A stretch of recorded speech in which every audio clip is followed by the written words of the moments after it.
জি হ্যাঁ, শুনে রেখে দিন। মানুষটা বলতে লেগেছেন, ও আমার পীরের আওলাদ গো, আমার আব্বা জান সেই দিন আমাকে নিয়ে ছোট হুজুর কিবলা রাহমাতুল্লাহ আলাইহির সম্মুখে দাঁড় করিয়ে দিয়েছেন। হুজুর কিবলার উদ্দেশ্যে বলেন, হুজুর এটা আমার ছেলে খারাপ সঙ্গতে উঠা বসা করে, অনেক চেষ্টা করেও তাকে পরিবর্তন করতে পারি না। হুজুর আপনার কাছে এনেছি, একটু দোয়া করুন, আল্লাহ যেন আমার ছেলেটাকে পরিবর্তন করেন, আল্লাহ যেন আমার ছেলেটাকে হেদায়েত নসিব করেন। ও বিয়ারেরা, ওই মানুষটা বলতে লেগেছেন, সেই দিনে আমার আব্বাজির কথা শুনে আমার পীর ও মুর্শিদ আলা হযরত জুলফিকার আলী সিদ্দিকী ছোট হুজুর পীর কিবলা রাহমাতুল্লাহ আলাইহি আমাকে বলতে লেগেছেন, ও বাবা যুবক, খবরদার তুমি সাবধানতা অবলম্বন করবে। আমি জুলফিকার, তোমার প্রতি আমার নজর থাকিবে।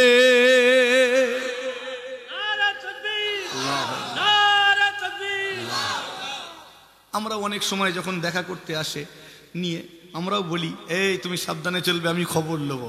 এরকম অনেককেই বলেছি আমরা, খেয়াল করবে। আমরা এই আমি খবর নেবো, তুমি কি করছো। যেমন কি, হুজুর আমার ছেলেটা পড়াশোনা করেন, আমরা বলি ভালো করে পড়বে, আমি কিন্তু খবর নেবো তুমি কেমন পড়াশোনা করছো, এরকম বলি। কথা বুঝছেন নি? আমাদের বলা আর তার বলা এক হবে? হ্যাঁ, আল্লাহ তার জবানটাকে ওয়াদা খিলাফকারী জবান বানাননি। কথা ঠিক না ভুল গো? হ্যাঁ, আমাদের জবান তো আমরা ওয়াদা খেলাফ করে ফেলি, বলি এক করি আর এক। তাদের এরকম জবান ছিল না। মুরিদরা বলছেন, হুজুর সেই দিনে হুজুর কিবলার কথাটা আমি সিরিয়াসলি নেইনি। হুজুর বলেছেন বাবা আমার নজর থাকবে, এটা সিরিয়াসলি বার কি আছে, বুঝতে পারেনি যে এটা অন্য বিষয়ে হবে। আমি বাড়ি চলে গিয়েছি, বাড়িতে যাওয়ার পরে আর আমার ওই মদের আড্ডাখানায় যাওয়ার কোনো খেয়াল আসে না। অথচ এতদিন কন্টিনিউ যেত, এখন আর খেয়াল নেই যাওয়ার। ঘোরটা কেটে গেছে, বুঝতে পারছেন? ঘোর কেটে গেছে, অ্যাকশন আর নেই। বেশ কিছুদিন হয়ে গেল আমার বন্ধুদের সঙ্গে একসঙ্গে মদের আড্ডাখানায় আমি যাইনি। কিছুদিন পরে এক বন্ধুর সঙ্গে দেখা হলো। বন্ধুটা আমার হাত ধরে আমাকে বলেন, অনেক দিন পরে দেখা হয়েছে, একসঙ্গে গল্প হয়নি, আড্ডা হয়নি, চলো চল আজকে একটু একসঙ্গে আনন্দ করব, খুশি করব। ও মুসলমানের ছেলেরা, আজকের এই জলসা শ্রোতা যারা রয়েছেন, আপনাদের উদ্দেশ্যে বলি, অবশ্যই জীবনে চলার পথে বন্ধু দরকার, অবশ্যই বন্ধু দরকার। তবে বন্ধুটা যেন নেক বন্ধু হয়, ওই বন্ধুটা যেন আপনার হাতটা ধরে জাহান্নামের দিকে না নিয়ে যায়, মদের আড্ডাখানায় নিয়ে না যায়, জুয়ার আড্ডাখানায় যেন নিয়ে না যায়। আপনার ওই বন্ধুটা এমন বন্ধু বানান যে বন্ধুটা আপনার হাতটা ধরে আল্লাহর ঘর মসজিদের দিকে নিয়ে যাবে। কথা ঠিক বলছি না ভুল গো? বন্ধু দরকার আছে না নেই? আমারও বন্ধু আছে, আমারও আছে না নেই? আমার নবী পাকেরও বন্ধু ছিলেন না ছিলেননি? কথা বলে না কেন? বন্ধু দরকার, কেননা অনেক কথা বাপ মাকে বলা যায় না, সেটা কাকে বলা যায়? বন্ধুকে বলা যায়। আর এই বন্ধুত্ব সেই বুড়ো বয়সকালে গিয়ে ফের দেখা পায় তাদের, কেননা ছোটবেলার বন্ধু কর্মজীবনে ব্যস্ত, বিভিন্ন জায়গায় ছড়িয়ে গেছে, আবার অবসর টাইমে সব এক জায়গায় হয় না, হয়নি? এই বন্ধুই তো সব কিছু রে বাবু। তো বন্ধু বানাও, বন্ধু যেন তোমাকে টেনে আল্লাহর জান্নাতের বাগানে জলসা মাহফিলে নিয়ে আসে। একবার জোরে হয় না সুবহানাল্লাহ? বন্ধু যেন তোমাকে সিনেমা হলে না নিয়ে যায়। এখন সিনেমা হল নেই যদিও, কামাখাই ওই আছে, কোথা আছে রে বাবা? সত্যিকারের আছে না? ওসব তো উঠে যাচ্ছে আজকাল, উঠে যায়নি? উঠে গেলে কি হবে, পকেটে পকেটে ঢুকে গেছে। আগের মতো অত নেই এখন, কিন্তু পকেটে ঢুকে গেছে। মুসলমানের ছেলেরা, ওরাও জওয়ানেরা, তরুণেরা, মানুষটা বলেন হুজুর সেই দিনে আমাকে টেনে গিচড়ে মদের আড্ডাখানায় নিয়ে চলে গেল। বন্ধু হয় কিছু বলতে পারি না, নিয়ে গিয়ে প্রত্যেকে একটা করে মদের পাত্র নিয়েছে, আমার হাতে একটা পাত্র ধরিয়ে দিয়েছে। হুজুর তারা ঘট ঘট করে মদ্যপান করে নেয়, আমার হাতে রয়েছে। আমি যখনই মুখের গুড়ায় নিয়ে গেলাম, আমার নাকি একটা দুর্গন্ধ এলো, এতটাই বিটকেল সেই দুর্গন্ধ সহ্য করতে পারি না। কিন্তু আমার বন্ধুরা আমার দিকে তাকিয়ে রয়েছে, আমি যদি ফেলে দেই তারা আমার দিকে এমন ভাবে তাকিয়ে রয়েছে, বড় খারাপ লাগছে। তাদের মুখটা রক্ষা করতে হবে। মুখটা রক্ষা করতে গিয়ে আমি কোনো রকমে চোখটা বন্ধ করে ঘট ঘট করে পান করব এই চেষ্টা করলাম। কেননা যেটা আমাদের অরুচি লাগে ওটা খেতে গেলে চোখ অটোমেটিক বন্ধ হয় না, হয়নি? কথা বলে না কেন? হ্যাঁ, কালমেঘ এক ধরনের গাছের পাতা নাই, খাবার সময় সে মুখে সে যত ভালোই হোক মুখ একটু বিগড়াবে না, বিগড়াবে নি গো? হ্যাঁ, মুখে দিলে অটোমেটিক মুখটা একটু বিগড়ে যাবে। তো দুর্গন্ধ লাগছে, তো কি করে খাবো? হুজুর কাছে নিয়ে এসে চোখটা বন্ধ করে টানবো, এই নিয়ত করেছি। মানুষটা বলেন হুজুর যখনই আমি চোখটা বন্ধ করেছি, চোখটা বন্ধ করার সাথে সাথে আমি দেখতে লেগেছি আমার সামনে, আমার সম্মুখে আমার পীর, আপনার দাদাজি আলা গাজরা জুলফিকার আলী সিদ্দিকী ছোট হুজুর পীর কিবলা রহমাতুল্লাহ আলাইহি আমার সম্মুখে দাঁড়িয়ে রয়েছে। জি হ্যাঁ, বানিয়ে বানিয়ে বলছি না, বাড়িয়ে চাড়িয়েও বলছি না, মানুষটা নিজে আমার কাছে বর্ণনা করেছেন। চোখটা বন্ধ করার সাথে সাথে দেখি হযরতে ছোট হুজুর পীর কিবলা রহমাতুল্লাহ আলাইহি আমার সম্মুখে দাঁড়িয়ে দাঁড়িয়ে আমার দিকে এইভাবে হাতটা বাড়িয়ে এইভাবে নাড়াতে লেগেছেন, এইভাবে নিষেধ করতে লেগেছেন, এইভাবে আমাকে মানা করেন, নিষেধ করেন। ও জিগা শুনে রেখে দিন, মুরিদের প্রতি পীরের খেয়াল থাকে, মুরিদের প্রতি অবশ্যই পীরের একটা আলাদা নজর থাকে। তবে মুরিদের মতো মুরিদ হতে হবে, আপনাকে মুরিদের মতো মুরিদ হতে হবে। যদি মুরিদের মতো মুরিদ আমরা হতে পারি, অবশ্য অবশ্যই আমাদের পীরের নেক নজর, নেক দোয়া নসিবি হয়ে যাবে। আল্লাহু আকবার, ইয়া রাসূলুল্লাহ, জিন্দাবাদ। মুরিদের মতো মুরিদ হতে হবে। এই ওই রকম মুরিদ হওনি যে হুজুর গাড়ি ঘুরিয়ে চলে গেছে বলে হরদম গালিগালাজ করবে। মনে আছে? নেই না? মনে নেই? কথা বলে না, ভুলে গেছেন? আমার মনে আছে, হুজুর গাড়ি ঘুরিয়ে চলে গেছে। আমি আমার কথা বলবো নাকি? বলবো নি তো? হুজুর গাড়িটা ঘুরিয়ে চলে গেছে। গত বছরে আমার এখানে দাওয়াত ছিল জানেন? হ্যাঁ, আমি এসেছিলাম। কেননা আমি ওয়াদা খেলাফ করি না, এটা যারা আমার সঙ্গে উঠা বসা করে তারা জানে। আজকেও আমার আসার মতো পজিশন নেই। আমাকে ভাই দাওয়াত করতে গিয়েছিলেন, আমি তো প্রথমে ভাই না আমি যাবো নি। কেন? গত বছর আমাকে গাড়ি ঘুরিয়ে নিয়ে যেতে হয়েছে। কথা বুঝছেন নি? না যাবো নি। কিন্তু মহাব্বত একটা আছে না নেই? ও ভালোবাসা আছে না নেই? তো কিছু কিছু মানুষের সঙ্গে এমন সম্পর্ক তাকে ফেরানো যায় না। তো গেছেন, হুজুর আসতে হবে। প্রথমে না করলেও শেষ পর্যন্ত নাটা হাঁ হয়ে গেল। কথা বুঝলেন নি? ঠিক আছে যাব, আল্লাহ যাওয়াই যাব। গত বছরে আমি এসেছিলাম বহু কষ্ট করে। দেখ সেখানে কোনো কারণবশত, কিন্তু আমি আমার ওয়াদা পূরণ করেছি। বলেছিলাম যাব, তো এসেছিলাম না। কোনো কারণে গাড়ি ঘুরিয়ে নিয়েছি, সেটা আলাদা বিষয়। তবে হ্যাঁ, আমাদের পরিবর্তন হতে হবে। হুজুর গাড়ি ঘুরিয়ে নিয়েছে, কারণটা আগে জানতে হবে না? হবে নি? হুজুরের জায়গায় দেখো, তোমার তো মাথা গরম হয়ে যাবে, তুমি বলবে আমি যাবই নি। কথা বুঝছেন নি? আমার জায়গাটায় দাঁড়ালে আপনি কেমন হয়ে যাবেন? শুধু ফোনটা যদি দিই তাতেই খ্যাপা হয়ে যাবেন। এমন আজব আজব মশলা আছে, মাঝে মাঝে নিজেই কেমন হয়ে যায়। আলেম আমাদের লাস্টে মাঝে মাঝে ফোন করে আলোচনা করতে হয়, কথা বুঝছেন নি? সেটা আলাদা বিষয়। তো আমার জীবনে এখন পর্যন্ত টোটাল এত বছর ধরে ওয়াজ করছি, মাত্র 11টা জলসা যেগুলোতে আমি যেতে পারিনি। কটা জলসা? 11টা যেতে পারিনি। তো এই যে যেতে পারিনি, এর মধ্যে 9টা জলসা এমন যেগুলো আমি মাস 2-3 আগে ফোন করে জানিয়ে দিয়েছি, বুঝছেন না? 2-3 মাস আগে জানিয়ে দিয়েছি যে আমি ভাই এই কন্ডিশন যেতে পারবো না, 2-3 মাস আগে। বাকি 2টো জলসা রাস্তায় আটকে গেছি, ডান দিক বাম দিক সামনে পেছনে সব গাড়ি, গড়ানোর মতো অপশান নেই। ওই অবস্থায় কিছু করার আছে আমার? তো হেলিকপ্টার নেই যে উড়ে চলে যাব। তো আমাকে আমার ওয়াদা পূরণ করতে হবে। হুজুর গাড়ি ঘুরিয়েছে বলে কিছু মানুষ গালিগালাজ করেছে, ছোট বড় কথা বলেছে, এটার নাম পীর মানা নয়। কথা ঠিক না ভুল গো? মানবো, মানার মতো মানবো, মানবো মানার মতো মানবো।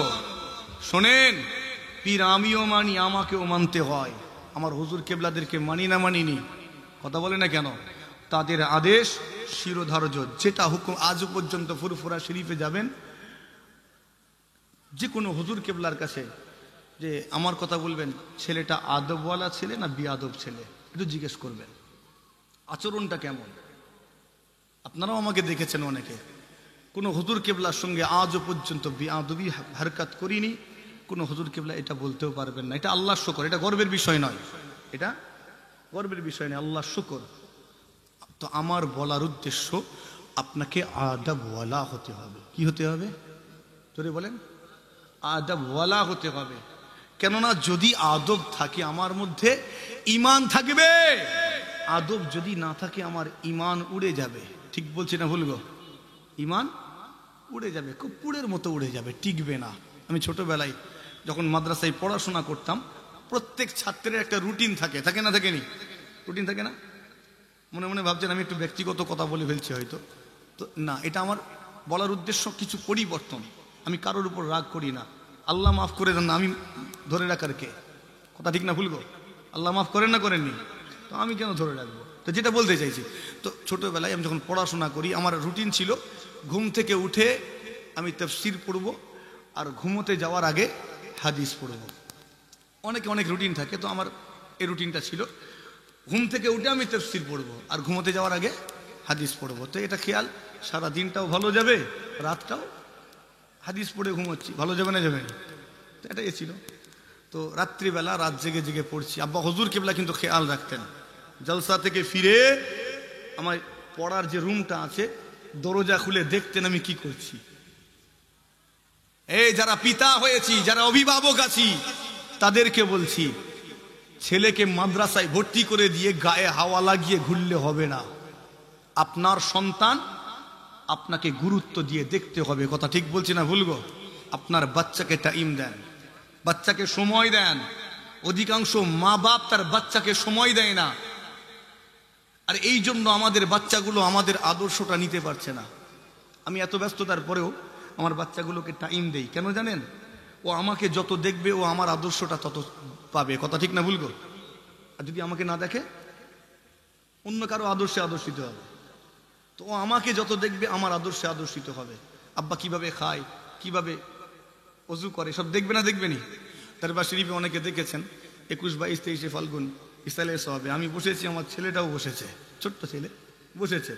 তো আমি পাগড়ি নেই, আমার ছেলে বলছে আমিও এরকম পাগড়ি নেবো। তুই হাজি রুমালটা নে না বাবা। না, আমি এইরকম পাগড়ি নেবো। তো ছেলে যত বাপকে দেখবে, তত বাপকে নকল করবে। কথা ঠিক না ভুল গো? বাপের আদর্শে আদর্শিত হবে। বাড়িতে বাচ্চারা থাকলে, মা বোনেরা যখন নামাজ পড়ে, অজু করতে যায়, বাচ্চাগুলো অজু করতে যায় না যায়নি? কথা বলে না কেন? ওরা অজুর নিয়ত জানে না, কিন্তু বলে আমিও অজু করব। এটা প্রত্যেকের বাড়িতে হয়তো না, কি রে বাবু?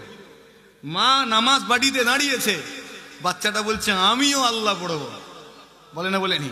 এসে পাশে দাঁড়ায় না, মা নামাজ পড়ছে, বাচ্চা মাকে দেখে, দাদিকে দেখে নকল করছে। ও নামাজের নিয়ম জানে না, নিয়ত জানে না, কিন্তু মাকে দাদিকে দেখছে নামাজ পড়তে, সেটা দেখে নকল করছে। তো যত আপনাকে কাছে পাবে আপনার আদর্শে আদর্শিত হবে। একবার জোরে হয় না সুবহানাল্লাহ। এই জন্য আপনার বাচ্চাকে টাইম দেন, সময় দেন। মাদ্রাসায় ভর্তি করে দিয়ে কিছু কিছু মা বাপ আছে গায়েব হয়ে যায়, আছে না নেই? ভর্তি করে দিয়ে 9 মাস পরে এসেছে ছেলেটার খবর নিতে। এটা বেশিরভাগ হিফজ মাদ্রাসায় হয়। আর যেহেতু অধিকাংশ মাদ্রাসার সঙ্গে আমি যুক্ত, অনেক মাদ্রাসার সঙ্গে যুক্ত আছি, আব্বা হুজুর কেবলাও করেছেন, আমার অভিজ্ঞতা আছে কিছুটা। ছেলেকে ভর্তি করে দিয়ে বাপ মা গায়েব। কোথা গেল রে বাবু, খোঁজ, এই তোর আব্বাকে ডাক না। গার্জেন আর আসেনি। 9 মাস পরে ছেলেটাকে নেবার জন্য এসেছে, হুজুর আমার ছেলেটাকে আর রাখবো না। কেন বাবা? না আমার ছেলেটা আর পড়বে না। কেন, পড়া খারাপ হচ্ছে? না হুজুর রাখবো না। তার মানে কেন রেখে গেছিল বলেন তো? এখানে হোস্টেল আছে, ও রেখে গিয়েছিল বাচ্চাটাকে একটু খাইয়ে দাইয়ে গায়ে গতরে বড় করবে। মাদ্রাসা কমিটিগুলোকে আমার এই কথাটা শোনাবেন, তারা বলবে হুজুর ঠিকই বলেছে। কথা বুঝছেন না? বাড়িতে বাচ্চাটা থাকলে বাপ মাকে সচেতন থাকতে হবে, কোথায় গেল দেখ দেখ, কার ক্ষতি করলো না করলো খেয়াল রাখতে হবে না হবে নি? তার চেয়ে বরং লে মাদ্রাসায় দিয়ে আয়, যা টেনশন সব হুজুরের। হুজুরকে দিয়ে চলে গেল। মাদ্রাসার উস্তাদগুলো এবার এদেরকে নিয়ে পেরেশান, পাঁচির ডিঙ্গে কে পালাচ্ছে ধর, খেয়াল রাখ। তো আমার অভিজ্ঞতা আছে, ঠিক তো অভিজ্ঞতা যদিও, তথাপি একটু শেয়ার করছি, একটু খেয়াল করেন।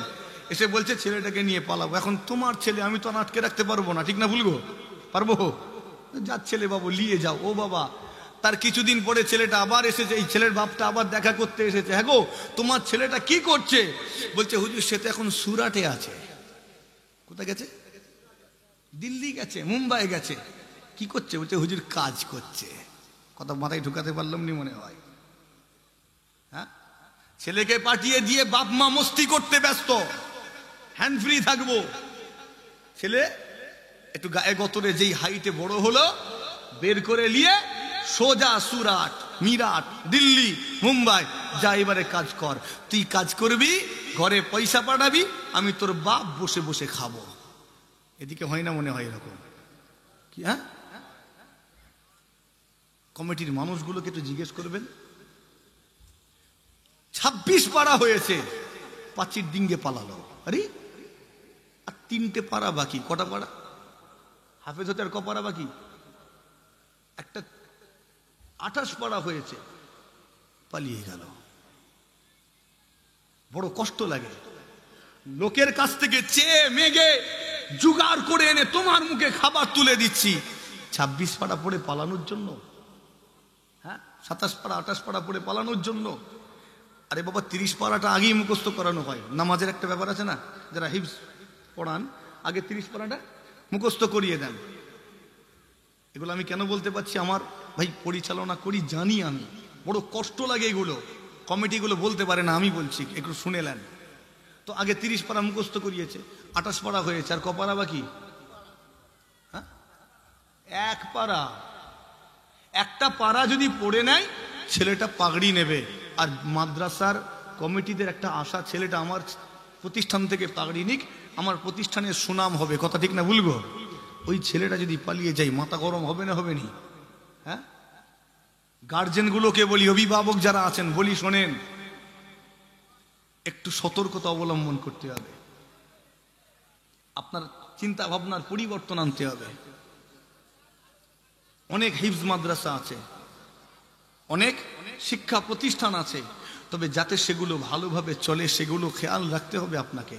ছেলেটাকে দিয়েছেন খাইয়ে খুইয়ে বড় করার জন্য নয়, ওকে হাফেজ করার জন্য। কথা ঠিক না ভুলবো? সেটা করে তারপরে মাদ্রাসা থেকে পাগড়ি নিয়ে বের করবেন, অন্যথায় যাবেন না সেখানে, অন্যথায় সেখানে যাবেন না। বড় দুঃখ লাগে। মুসলমানের ছেলেরা, ও নওজওয়ানেরা, তরুণেরা, আমার মুরব্বিয়ানেরা, আলোচনা অনেক লম্বা হয়ে যাচ্ছে, সংক্ষেপ করি। নিজেকে পরিবর্তন করুন, চিন্তা ভাবনার পরিবর্তন আনুন। পীরের খেয়াল মুরিদের প্রতি থাকে, তবে মুরিদের মতো মুরিদ হতে হবে। এটাই বলছিলাম না? হ্যাঁ, তো বলতে বলতে সেই আমার পড়াশোনার কথা বলছিলাম, যে হাদিস রাত্রে পড়ি, সকালে তাফসীর পড়ি। তো একদিন রাত্রিবেলা 2:30 বাজে আব্বা হুজুর কেবলা জলসা থেকে ফিরেছেন, দরজা খুলে দেখছেন আমি কি করছি। একটা ছোট্ট মতো টেবিল আছে, বসে হাদিসটা খুলে পড়ছি আর টুপিটা পাশে রাখা আছে। সাধারণত এটা হয়, তো টুপিটা পাশে রাখা আছে বলে আমাকে এতটুকু বললেন, এই ঢাকনাটা মাথায় দাও না, ঢাকনাটা মাথায় দাও না, অর্থাৎ টুপিটা মাথায় দাও, তা না হলে যা মেহনত করছো সব উড়ে যাবে। কর্পূর বোঝো, কর্পূর খোলা জায়গায় রাখলে যেমন উড়ে যায় ওই রকম উড়ে যাবে। তো মাথায় ঢাকনাটা দাও, যেটা পড়বে সেটা থাকবে। একবার জোরে হয় না সুবহানাল্লাহ, একবার দরুদ শরীফ আল্লাহুম্মা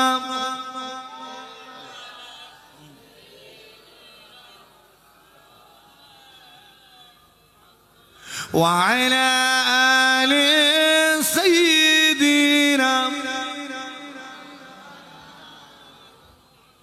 इश्क नबी हो तो इबादत कबूल है, इश्क नबी हो तो इबादत कबूल है, वरना हजारों सजदे करो सब फजूल है।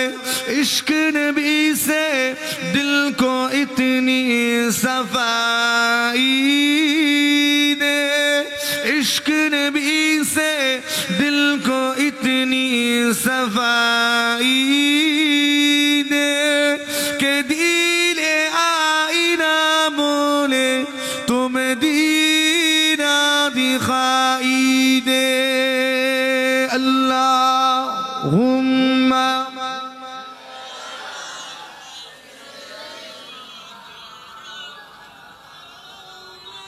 وعلى آل سيدنا। আমার দিনদার ইমানদার ভাই, নেককারুল্লাহ ওয়ালা পরহেজগার মুমিন মুসলমান ভাইজানের আলোচনা করতে করতে অনেকটা সময় হয়ে গেল। আপনাদের অসুবিধা হচ্ছে না তো? সমস্যা নেই তো? আল্লাহ হাজির করিয়েছেন, একটু বলে যাচ্ছি। তো আমরা ভালোবাসবো কাকে?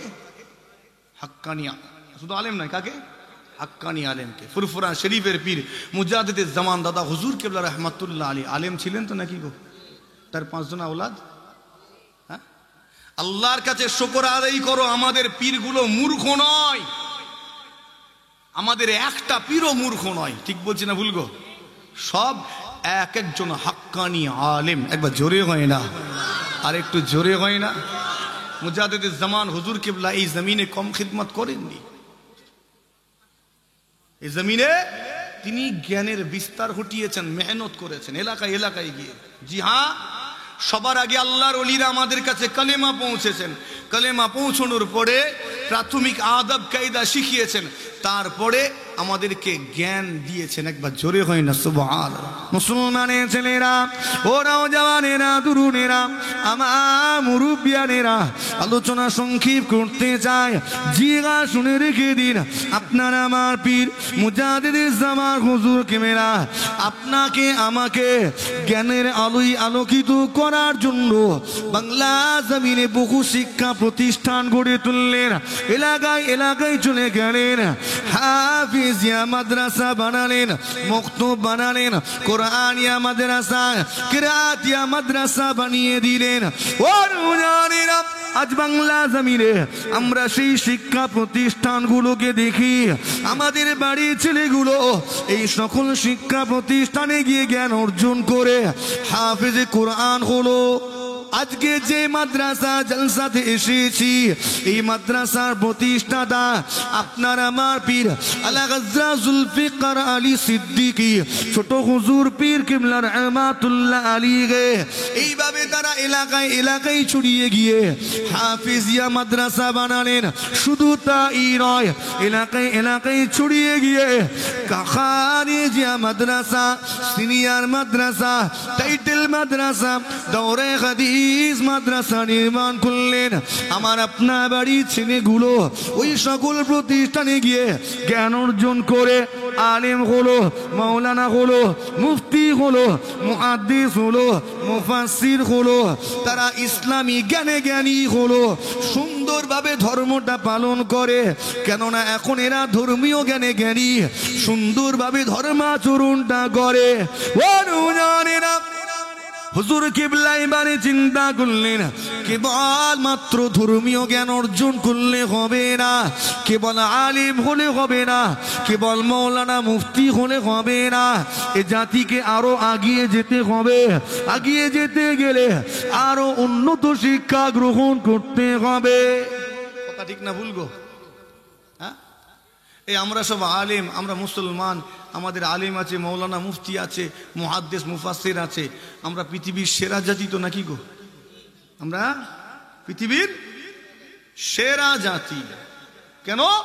আমাদের আলেম আছে, মৌলানা আছে, মুফতি আছে, মুহাদ্দিস আছে, মুফাসসির আছে। এদেরকে নিয়ে আমরা ঘরের ভিতরেই সেরা, তাই তো নাকি গো? ঘরের ভিতর সেরা নয়, পৃথিবীর সেরা নয়। ওহে, তুমি পৃথিবীর সেরা জাতি নয়। আলেম ওলামা নিয়ে পৃথিবীর সেরা জাতি হবে? খারাপ লাগছে নাকি? ডাক্তার দরকার আছে না নেই? হ্যাঁ মাস্টার? শুধু পীর সাহেব, আলেম ওলামা, হাজি চলেন না? তাহলে আমরা সবাই টাইটেল পাস করে নেই, তাহলে সবাই মিলে আমরা পৃথিবীর সেরা জাতি হয়ে যাব। খবরটা লাও, দেখতে পাবে তোমার চেয়ে অনেক আগিয়ে গেছে অনেক জাতি। কথা ঠিক না ভুল গো? আজ পর্যন্ত কোন টাইটেল পাস আলেমকে চাঁদে যেতে দেখেছেন? দেখেননি? হাই দেখেন, খারাপ লাগছে মনে হয়। কোন টাইটেল পাস আলেম আজ পর্যন্ত চাঁদে যায় না? কথা বলছে না, বলছে জানি না। চাঁদে যাওয়ার শিক্ষাটা পাই তো এরা। আজ পর্যন্ত কোন ইমামকে দেখেছেন যে ওটিতে ঢুকে অপারেশন করছে? অপারেশন থিয়েটারে ঢুকে অপারেশন করছে দেখেছেন? আমি দেখিনি, বাস্তব কথা দেখিনি। তবে এটা দেখেছি, একজন ডাক্তারকে দেখেছি ইমামের জায়গায় দাঁড়িয়ে ইমামতি করছেন। বুঝাতে পারলাম না মনে হয়? ইমামকে দেখিনি ওটিতে ঢুকে অপারেশন করতে, কিন্তু ওই ডাক্তারটাকে ইমামের জায়গায় দাঁড়িয়ে ইমামতি করতে দেখেছি। বলার উদ্দেশ্য বুঝতে পারছেন আশা করি। কেবল ধর্মীয় জ্ঞান অর্জন করলে পৃথিবীর সেরা জাতি হওয়া যায় না।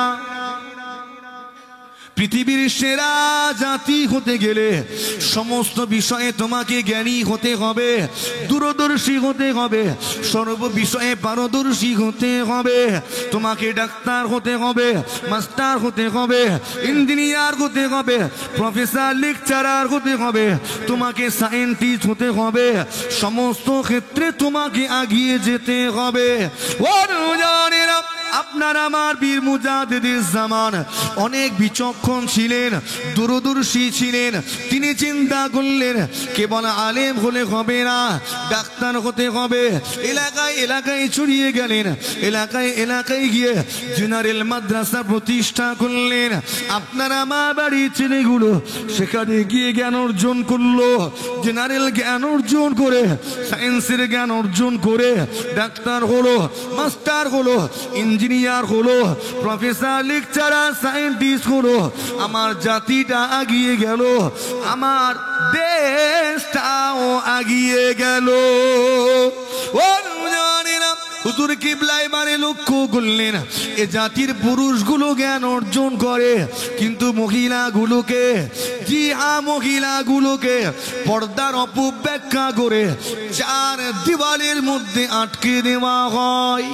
কথা ঠিক না বল? পুরুষগুলো তবু যাচ্ছে, মহিলাগুলো তো যাচ্ছেই না। আজকে 2025 সালের অবস্থা, আমাদের বাড়ির মেয়েগুলো মাধ্যমিক উচ্চ মাধ্যমিক পর্যন্ত যায়, এরপরে আর আমরা তাদেরকে আগিয়ে যেতে দেই? আর দেই না। খুব রেয়ার কয়েকটা জাল ছিঁড়ে বেরিয়ে যাচ্ছে। কথা ঠিক না ভুল গো? খুব রেয়ার, অল্প কিছু। অধিকাংশ পড়াটা ছাড়িয়ে দুম করে বিয়ে দিয়ে দিলাম। বিয়ে দেন আমি মানা করিনি, কিন্তু পড়া ছাড়ানোতে আমার আপত্তি আছে। কথা বুঝলেন না? এখানটায় আপত্তি আছে। কেন ছাড়ালেন? ওর ট্যালেন্ট আছে, ওর খিদে আছে আগিয়ে যাওয়ার, ওর মধ্যে প্রতিভা আছে, তাহলে আপনি কেন তার পড়াটা ছাড়ালেন? যে বাপ ওই ট্যালেন্টেড মেয়েটার পড়া ছাড়িয়ে দিল, ওই বাপটা ঠিক করলো না ভুল করলো? ওই মেয়েটা যদি পড়াশোনা কন্টিনিউ করতো, ডাক্তার হতো না হতো নি? কথা বলে না কেন? মাস্টার হতো। তাহলে এই জাতি একটা যোগ্য ডাক্তার পেত, এই জাতি একটা যোগ্য মাস্টার পেত। কথা ঠিক না ভুল গো? খারাপ লাগছে মনে হয়। পর্দার অপব্যাখ্যা করা হলো।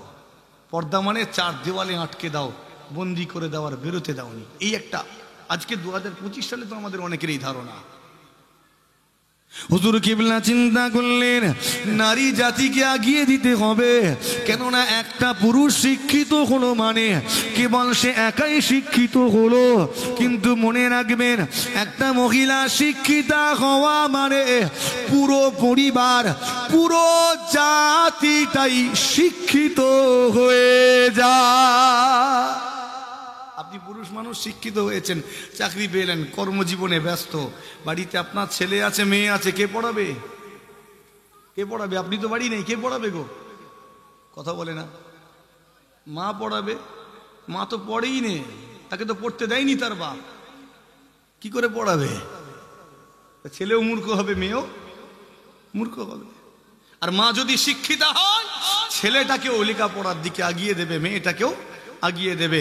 ছেলেও শিক্ষিত, মেয়েও শিক্ষিতা, মা শিক্ষিতা, আর স্বামী তো শিক্ষিত, পরিবারটাই তো শিক্ষিত। একবার জোরে হয় না? কথা বোঝাতে পারলাম না মনে হয়? সবাই শিক্ষিত হলাম তো আমার জাতি আগাবে না আগাবে নি? আগিয়ে যাবে। মুসলমানের ছেলেরা, ও নওজওয়ানেরা, তরুণেরা, আমার মুরব্বিয়ানেরা, নিজের চিন্তা ভাবনা পরিবর্তন করুন। আপনারা আমার বাড়ির মেয়েগুলোকে শিক্ষার দিকে আগিয়ে দিন। অবশ্যই ইসলামে পর্দার বিধান আছে, আছে না নেই? আমি এখানে একটা বিষয় বলতে চাইছিলাম কিন্তু বলবো না, থাক, অন্যদিকে নিয়ে যাই। কেননা এ বিষয়ে বললে আবার কালকে ফতোয়াবাজি হবে, কিছু মানুষ ফতোয়া দেওয়া শুরু করবে। কথা বুঝছেন নি? বলবে মুশফিকিন সিদ্দিকী অপব্যাখ্যা করে গেছে, তো দরকার নেই, আমি আর ওই বিষয়ে যাব না, এড়িয়ে যাচ্ছি। যাক, হুজুর কেবলা শিক্ষা আন্দোলনে বিশাল ভূমিকা রাখলেন। এতটাই আজকে বাংলা জমিনে যত মাদ্রাসা আছে, মাদ্রাসা বোর্ডে যত মাদ্রাসা আছে, 60% উপরে মাদ্রাসা মুজাদ্দিদে জামান এবং তার 5 জন কলিজার টুকরার তৈরি করা। একবার জোরে হয় না সুবহানাল্লাহ? কথা বুঝতে পারলেন মনে হয়? যে বোর্ড আছে না, মাদ্রাসা শিক্ষা বোর্ড, এই বোর্ডে যত মাদ্রাসা আছে 60% কার বললাম? মুজাদ্দিদে জামান আর তার 5 জন কলিজার টুকরা, এই 6 জনা মিলে বানিয়েছেন। আরো একবার আসতে